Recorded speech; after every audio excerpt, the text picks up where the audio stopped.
큰 두 번째 보면은 가족 생활 주기와 부부 관계의 변화라고 하는 제목으로 6개의 단계를 제시를 했습니다. 이것은 이제 가족이라고 하는 것이 마치 우리 이제 인간의 몸이 태어나서 쭉 성장하다가 이제 그 몸이 이렇게 쇠퇴하고 나중에 죽게 되는 것처럼 가족이라고 하는 것도 그런 일련의 발달 단계를 거친다라고 하는 이론에 근거를 한 것입니다. 가족이라는 것도 이제 부부가 될 사람이 아직 부부가 아닌 상태, 즉 이제 청년기 때에 뭐 연애를 하든 중매를 하든 이렇게 그 단계부터 시작을 하겠죠. 그래서 어떤 공식적인 비공식적인 이제 결혼이라고 하는 단계를 거쳐서 이제 부부가 되고, 그 부부가 아직 아이가 없는 신혼기를 거치고, 그다음 아이가 생기고, 그다음에 쭉 발달, 아이가 이제 성장을 해 나가고, 그다음에 이제 아이들이 결혼을 통해서 독립을 하고, 그다음에 이제 아이들이 다 없어진 상황에서 이제 두 부부만 남는 노년기가 되고, 뭐 이런 식으로 이제 발달 단계를 볼 수 있습니다. 물론 이제 두 남녀가 만나서 결혼해서 죽을 때까지 계속 가는 이런 것을 우리 이제 일반적으로 전통적인 부부라고 생각을 합니다만, 사실 지금 이제 현대 사회가 되면서 이 가족의 모습이 워낙 다양해졌습니다. 이제 혼자 가정을 이루는 1인 가족이라고 하는 것도 생기고, 혹은 이제 결혼하지 않고 여자 혼자 혹은 남자 혼자 아이들을 기르고 있는 그런 한부모 가정이라는 것도 있고요. 물론 이혼한 가정도 있고, 또 이혼한 가정에서 이렇게 재혼한 가정들도 있고, 혹은 요즘에는 이제 동성애 부부라고 하는 것도 이제 일종의 사회적으로 인정되는 그런 추세가 가고 있는데, 그런 가족도 있고 해서 이 가정의 모습이 워낙 다양해졌습니다. 그래서 저희 이제 심리학 쪽에서 가족이라고 하는 것을 이야기를 할 때 지금 말씀드린 전통적인 일종의 정상가족이라고 흔히 얘기할 수 있는 두 남녀가 만나서 끝까지 가는 이런 것은 적어도 미국 사회에서는 소수라고 이야기가 됩니다. 워낙 이제 이혼이 많고 재혼 가정이 많고 지금 말씀드린 동성애 혹은 한부모 가정 이런 것들이 많다 보니까 퍼센트지로 따진다면은 그냥 두 사람이 만나서 평생 가는 것은 되게 소수라고 하는 거예요. 그래서 이제 보통 노말이라고 하는 개념은 어떤 식으로 정의할 거냐에 따라서 이게 달라질 수 있지만, 통계적인 의미로 보았을 때 이 노말이라고 전통적인 그 부부를 말하면 안 된다, 뭐 이런 얘기들이 있습니다. 그럼 어쨌든 이제 우리가 성경적인 입장에서 또 일종 바람직한 모습이라는 입장에서 볼 때에 지금 이제 이 6개의 단계가 가족이 밟아 나갈 수 있는 그런 단계다라고 이제 생각을 하고서 말씀을 드리도록 하겠습니다. 자, 일단 이제 결혼 전에 제가 보면은 이제 모델 배우기와 탐색이라고 썼습니다. 그러니까 우리는 사실 이제 태어날 때부터 부부 관계 속에서 태어나게 되죠. 어린 아이가 만들어지는 과정부터 태어나서 아이들은 부부 관계가 어떤 것인가라고 하는 것을 부모를 통해서 계속 보면서 자랍니다. 그래서 이 남자가 여자를 어떻게 대하는 것이고 여자는 남자를 어떻게 대하는 것이고 라고 하는 그 모델을 계속 보면서 자랍니다. 이것이 일종의 좋은 모델이든 좋지 않은 모델이든 그걸 보면서 저렇게 해야 되겠다 혹은 저렇게 하면 안 되겠구나 라는 것들을 이제 쭉 경험하면서 자라게 되죠. 그 다음에 이제 연애를 하거나 혹은 이제 중매를 하더라도 일종의 결혼하기 전에는 이제 일종의 탐색하면서 저 사람이 내 남편이 됐을 때, 내 아내가 됐을 때 어떤 모습으로 살 수 있을까를 이제 서로 이야기를 하기도 하고 혹은 눈치 보기도 하고 하면서 그런 탐색하는 시기를 거치면서 이제 결혼을 준비를 하게 됩니다. 사실 이 단계에서 우리가 배운 모델은 과연 어떤 것이고 그것이 갖고 있는 장단점은 무엇이고, 또 내가 부부 생활을 만약 실제로 하게 된다면 어떻게 과연 관계를 할까라는 것을 미리 좀 충분히 생각해 보거나 연습해 보거나 혹은 그것에 대해서 좀 준비하는 시기를 거친다면 훨씬 더 부부 생활을 잘 준비하는 것이라고 할 수 있을 겁니다. 제가 이제 이런 부분에 관심을 가지고서 좀 이제 공부도 해보고 그러니까 여기 이제 미국의 일부 교육과정, 그러니까 중고등학교 교육과정에는 그런 이제 부부 생활에 대해서 좀 공부하고 훈련한 그 프로그램을 갖고 있더라고요. 그러니까 이제 아이들을 그러니까 부부라고 생각하고 너희 한번 이런 주제를 갖고 싸워봐라. 뭐 돈 문제를 갖고 싸우든가, 혹은 자녀 문제나, 혹은 뭐 여러 다양한 문제를 주고서 싸워봐. 그러면 이제 아이들끼리 실제 부부는 아니지만 어떤 자기가 갖고 있는 가치관이나 혹은 그런 갈등이 있을 때 어떤 식으로 자기 표현을 하거나 상대방을 수용하거나 이런 것들을 한번 해보는 거예요. 그 과정을 거치면서 나는 어떤 특성을 가지고 있고 또 상대방이 이렇게 반론을 제기할 때 어떻게 이제 대화를 하는 거 이런 것들을 이제 점검해보고 또 이제 건강한 대화 방법, 갈등 해결 방법 이런 것들을 훈련하는 그런 것들이 있다는 것들을 보게 됐었습니다. 그러니까 우리가 이제 연애를 할 때에 그런 식으로 상대방에 대해 탐색해보고 혹은 나 자신을 알아보고 이런 과정들을 거친다면 훨씬 더 좋은 준비를 하는 것이다 라고 말할 수 있을 겁니다. 최근에는 이제 한국에서도 결혼 예비 학교라고 하는 것이 많이 개설되어 있고 그것이 준비되어 그러니까 결혼을 준비할 수 도와주고 있는데 그런 것들을 할 수 있다면 훨씬 더 좋은 것 같습니다. 자, 이제 실제로 이제 결혼을 하고 난 이후에 이제 신혼기에 보면은 신혼기에 여러 모습들이 있는데 저는 이제 크게 두 가지를 여기 제시를 했습니다. 하나는 친밀감 증진과 역할 유정이라고 하는 건데, 그러니까 이제 꿈에도 그리던 이 사람과 결혼을 해서 실제 생활을 해나가면서 한 측면은 이제 정말 자기가 기대했던 바대로 서로 좋은 것들, 기대에 맞는 것들이 많이 증진이 되어 나가고 특히 이제 결혼하기 전에는 매일 밤 헤어지는 것이 너무나도 아쉬웠는데 이제는 같이 저녁을 보낼 수 있다는 것에 기쁨을 나눌 수 있죠. 그래서 서로 이제 좋은 것들이 커갈 수 있습니다. 그렇지만 또 다른 측면에서 보면 이제 역할 조정이라고 저는 썼는데 다른 표현으로 한다면 이제 주도권 싸움이라는 것이 있지요. 내가 지금까지 살아왔던 것에 익숙한 것 혹은 내가 기대했던 것이 우리 부부관계 속에서 이루어지게 해야 되겠다. 그래서 흔히 남자들이 그러죠. 이 초반기에 기세를 못 잡으면 평생 쥐어 사니까 초반기에서 잘 잡아야 된다라고 이야기를 하는데 그게 쉽지만 않죠. 잘 안 되고 혹은 나중에 가면 어차피 빼앗길 주도권인데 일찍부터 그것에 맞게 훈련을 하는 것이 나을 수도 있지 않나 이런 생각도 합니다만 어쨌든 그 신혼기에 갈등이라는 것은 어쩔 수 없이 피할 수 없는 것이기도 하고 어떤 면에서 또 필요한 것이기도 하다라고 저는 생각이 됩니다. 사실 이제 이혼이라고 하는 것에 대해서 사실 바람직하지 않은 것이고 없으면 좋겠지만 사실 실제적으로 많이 이혼이 이루어지고 있지 않습니까? 이혼이 어느 시기에 많이 되느냐? 최근에 이제 그 한국의 통계들을 보면 30대, 40대 이혼이 많이 늘어난다라고 이야기를 합니다. 그렇지만 이 신혼기의 이혼도 상당히 많이 있는 것들을 우리 이제 주변 사례를 통해서 들을 수가 있습니다.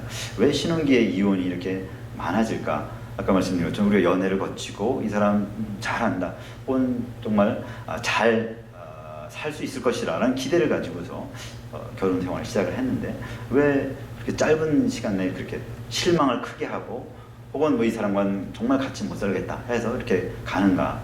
최근에는 이렇게 결혼 신고라고 하는 것을 그러니까 법적인 신고 이것을 이제 금방 하지 않고 좀 1년이나 이렇게 늦게 하는 일종의 그런 추세가 있다 보니까 결혼식을 올리고 결혼 생활을 하다가 정말 이혼하게 돼서 그러니까 법적으로는 깨끗한 그런 사람들이 있다라는 이제 얘기들도 많이 있습니다. 그러니까 신혼기의 이혼이라고 하는 것은 상당히 그만큼 그 당사자들에게 큰 상처고 아픔이었을 것이고 물론 주변에 있는 분들한테도 아픔이겠습니다만 왜 그런가? 저는 이제 그것을 제가 지난번 강의할 때 말씀드렸던 이 깍지 끼는 비유와 손뼉 치는 비유 그쪽에서 좀 찾으려고 합니다.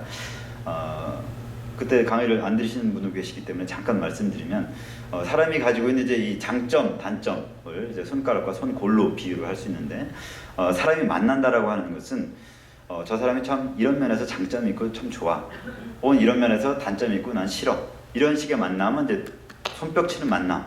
근데 이제 내가 갖고 있는 장점과 좋은 점으로 상대방의 단점을 이렇게 보완시켜주는 것, 이것을 이제 깍지 끼는 만남, 이렇게 제가 말씀을 드린 적이 있었습니다. 그래서 예전에는 이혼이 어렵거나 혹은 이혼율이 낮을 때에는 이게 힘들더라도 어쨌든 맞춰서 살아보자 라고 하는 방식으로 이제 결혼 생활을 하셨던 것 같아요. 근데 이제 최근 들어서는 현대 들수록 맞지 않는 것을 이렇게 억지로라도 이렇게 끼워 맞춰 사는 것은 너무 불편하고 힘들다. 내가 왜 이렇게 희생하며 살아야 되냐, 이런 것들이 더 만연해지고 그러면서 나라는 것들을 일종의 보면 이제 더 소중하게 생각하고 그러다 보니까 이 박수치는 만남 쪽으로 많이 이제 사회적 경향성이 흘러가게 된 것이죠. 그래서 신혼기에 생길 수 있는 이런 갈등에 대해서 그래도 맞춰보고 살아보자라고 노력하는 이런 깍지 끼려고 하는 노력보다는 에이 너랑 안 맞으니까 난 안 살아 라는 식으로 하는 태도가 많아지다 보니까 오히려 옛날보다 더 연애 기간이 길고 더 잘 알고 더 내 선택에 의해서 부모님의 어떤 원함에 의해서가 아니라 내 선택에 의해서 결정을 했지만 이런 신혼기에 이혼이 더 많아지는 것이 아닌가 이렇게 생각을 해봅니다. 그래서 이 신혼기 때의 과제라고 하는 것은 친밀감을 증진시키는 것, 그 다음에 역할 조정을 하되 그것을 이렇게 내가 부족한 것은 상대방의 장점으로 또 상대방이 부족한 것은 내 장점을 이렇게 보완시켜 나가자라고 하는 그런 생각으로 역할 조정을 해나가는 그런 것이 신혼기 때의 과제다라고 말할 수 있을 것 같습니다. 지금 이제 여기 계신 분들은 대체로 신혼기에 계신 분은 안 계신 것 같고 이제 3단계부터 있으실 텐데, 자, 자녀 아동기 보면은 부모 기능을 둘러싼 조정이라고 하는 것이 이때 이제 중요한 과제로 볼 수 있습니다. 부부관계가 이제 이렇게 멀어지는 것을 비유적으로 말할 때 이런 비유가 있습니다. 비유가 아니라 이건 실제적인 사례일 수 있는데, 부부관계가 이제 잠잘 때 어떻게 자는가를 보면 이제 부부관계가 어느 단계인가를 알 수 있대요.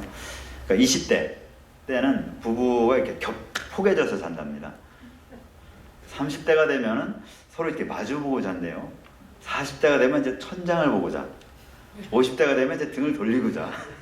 60대가 되면 방을 따로 써.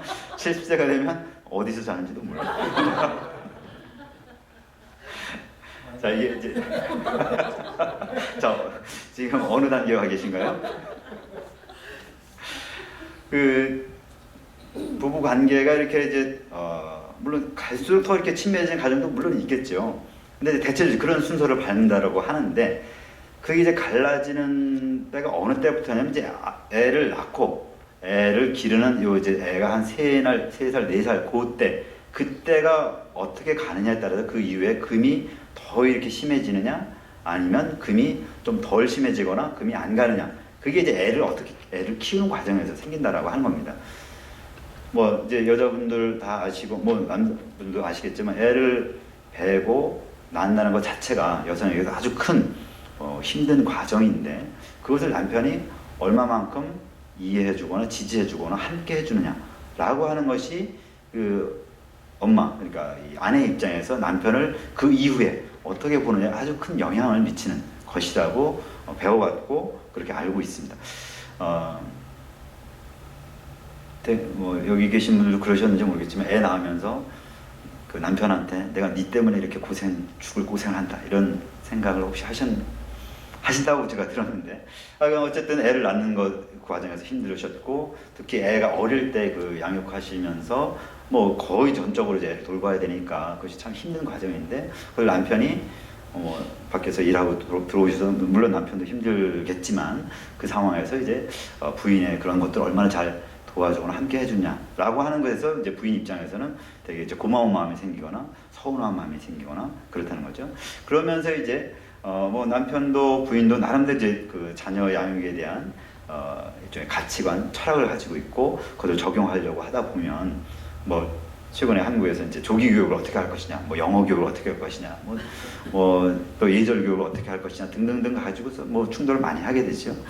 그런 과정에서 이제 금이 가기도 하고 그것이 심각해지기도 하고 혹은 그것이 서로 잘 조정이 돼서 더 가까워지는 것도 가능하고 뭐 이런 것이 이제 자녀 아동기의 부부관계의 모습이다라고 하는 것입니다. 특히 이제 애들을 기르다 보면 엄마가 애를 끼고서 저녁에도 이제 잠을 자야 되고 뭐 애들이 애가 어릴 때는 밤늦게도 잠이 깨서 뭐 젖을 줘야 되기도 하고 그러다 보니까 남편 입장에서는 이제 아내를 애한테 뺏긴 거가 되잖아요. 그것이 이제 애와 어떻게 보면 참 불필요하거나 참 유치한 이제 자존심 경쟁이 되고 이 엄마를 어떻게 차지할 것이냐. 특히 이제 남자분들이 갖고 이제 성적인 욕구 이런 측면에서 아이들이 이제 있으면 애들이 또 커가면서 그것이 만족되기 어려운 상황들이 많아지고 하다 보면은 이제 남자 입장에서 이렇게 아이들을 돌보는 것 혹은 아내를 대하는 것에 있어서 상당히 이제 불편한 모습들을 갖게 될 가능성이 많고 많이 그렇게 되는 것 같습니다. 또 아이를 기르다 보면 이제 엄마 입장에서는 이제 일종의 자기를 잘 가꾸지 못하고 집안도 잘 이렇게 정돈도 못하고 뭐 그런 모습을 보이다 보니까 남편 입장에서는 내가 신혼 때 알아왔던 혹은 뭐 예전에 연애할 때 알아왔던 이 아내의 모습이 아닌 정말 이렇게 지저분하거나 이렇게 가정이 이렇게 깨끗하지 않거나 혹은 이런 것들을 보면 상당히 이제 실망스러운 모습을 느끼기도 하고 또 물론 이제 아내 입장에서도 남편이 사실 자기가 이제 결혼하기 전에는 뭐 손에 물 한 방울도 안 묻히겠다는 정도의 약속까지는 아니더라도 어쨌든 되게 많이 도와줄 것처럼 했었는데 막상 결혼해서 특히 애가 이렇게 자라고 너무 힘든 상황인데 잘 도와주지 않고 그러면 많이 이제 힘든 상황들을 이제 겪게 되는 것이죠. 사실 이때 이제 어떻게 하면 좋을까? 뭐 해결책은 함께 해주는 그 시간들을 많이 갖는 것일 텐데 남자에게도 물론 어렵고 여자에게도 힘든 과정일 것입니다. 지난 시간에 제가 말씀드렸듯이 갈등이라고 하는 요소는 언제 어느 상황이나 있게 되는데 거기서 가장 중요한 것은 그 자기의 힘든 마음들을 충분히 표현을 하고 또 듣는 사람 입장에서 그것을 이해를 해주고 내가 현실적으로는 도와주지 못하지만 당신의 고통과 아픔을 내가 이해하고 있다 라는 메시지를 전달해 주는 것, 이것이 이 상황 뭐 이 단계뿐만 아니라 모든 상황에서 우리가 할 수 있는 최선의 해결책일 거라고 보여집니다. 자, 이제 그 4단계에는 이제 자녀가 청소년기, 그러니까 이제 중학교 들어가고 고등학교 들어가고 뭐 이런 시기일 텐데 이때 이제 어려움이나 혹은 과제는 자녀 관계, 자녀가 이제 커가면서 물론 뭐 미운 7살 뭐 이렇게 얘기를 합니다만 계속 이제 아이들은 이제 부모로부터 독립해 나가는 시기죠. 부모 말을 잘 듣지 않고 자기 주장을 해나가고 싫어 안 해 뭐 엄마 바보야 아빠 바보야 말하는 것부터 이제 권위에 도전하는 그런 것들이 이제 계속 커가는데 그것은 일종의 이제 폭발하는 시기가 자녀 청소년기라고 말할 수 있을 겁니다. 청소년기를 이제 말할 때에 뭐 질풍노도의 시기 혹은 자아 정체성 확립의 시기라고 이야기를 하는데 이 자아 정체성이라고 하는 것은 여러 가지로 해석할 수 있지만 그 중에 하나는 나는 당신과 다르다, 나만의 독특한 모습이 있다 라고 말하는 게 이제 자아 정체성 확립이라고 이야기를 합니다.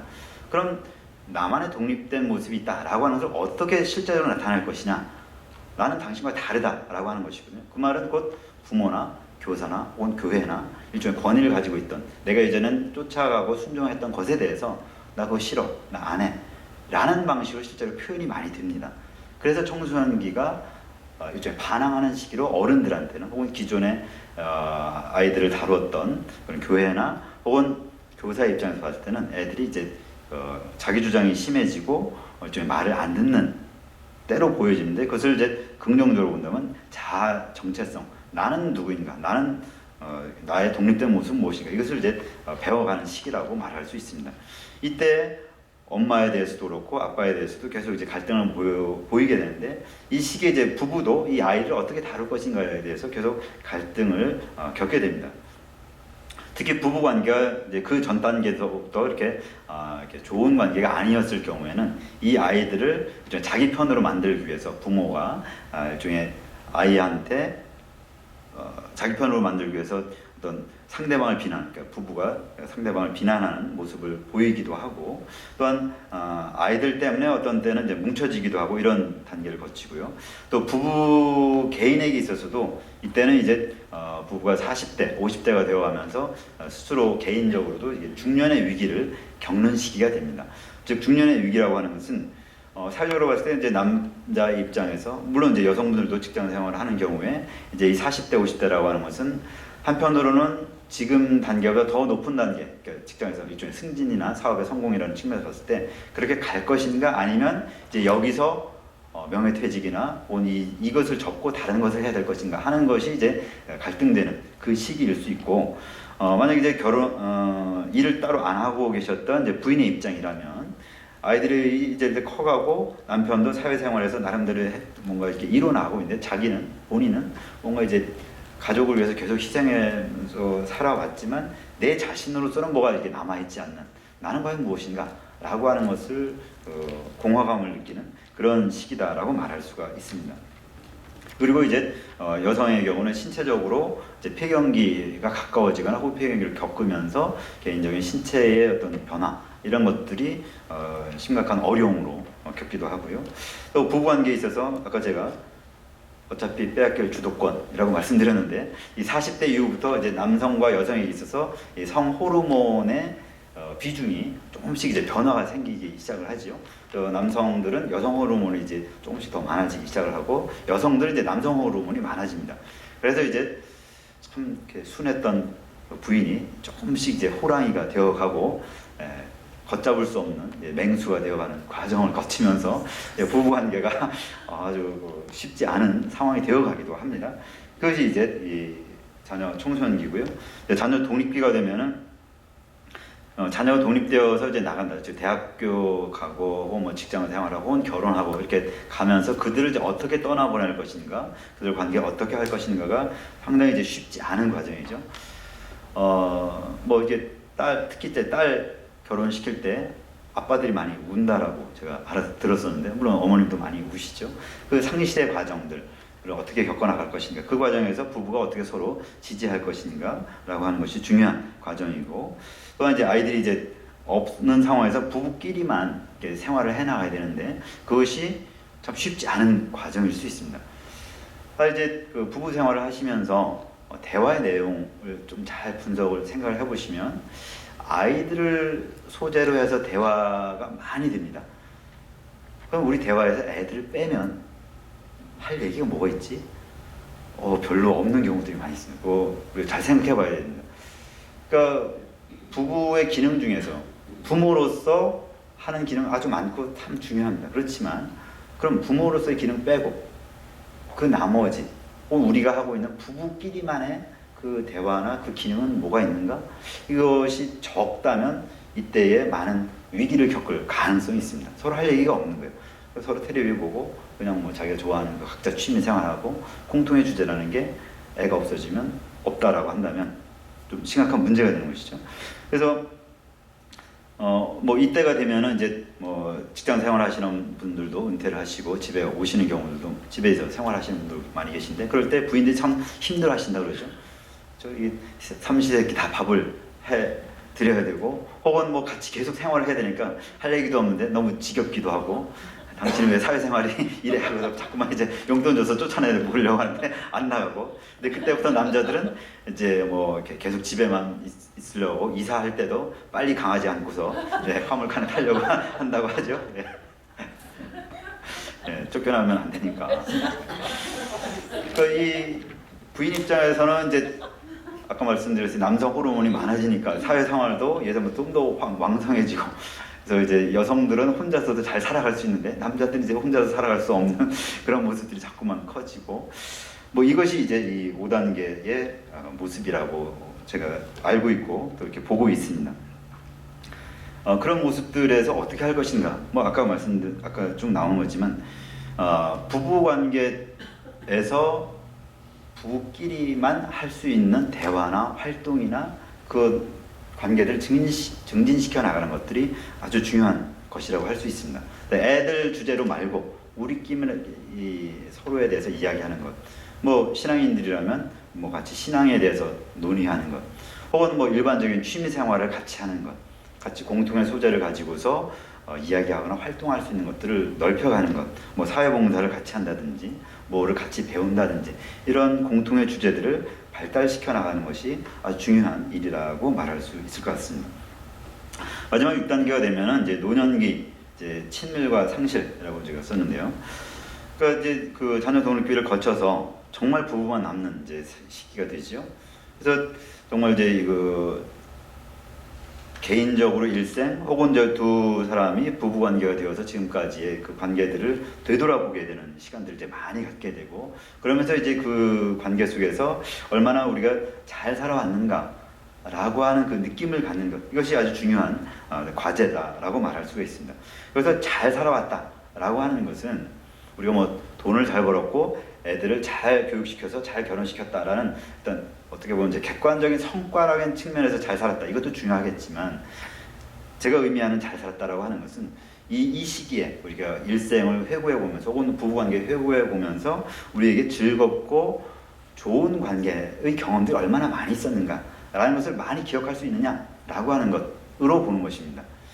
즉 우리가 어떤 면에서는 뭐 이렇게 잘 못 산 실패한 것들 이런 것도 있었지만, 그럼에도 우리가 부부관계를 뭐 지금까지 지속해 왔다든지, 혹은 우리가 서로 신뢰하는 그 경험들이 참 그런 고난 가운데서 이러이러한 경험들이 있었다든지 그런 긍정적이고 감사할 수 있는 것들을 얼마나 많이 가지고 있는가라고 하는 것이 이제 이 친밀이라고 하는 측면에서 보여야 될 부분일 것이고요.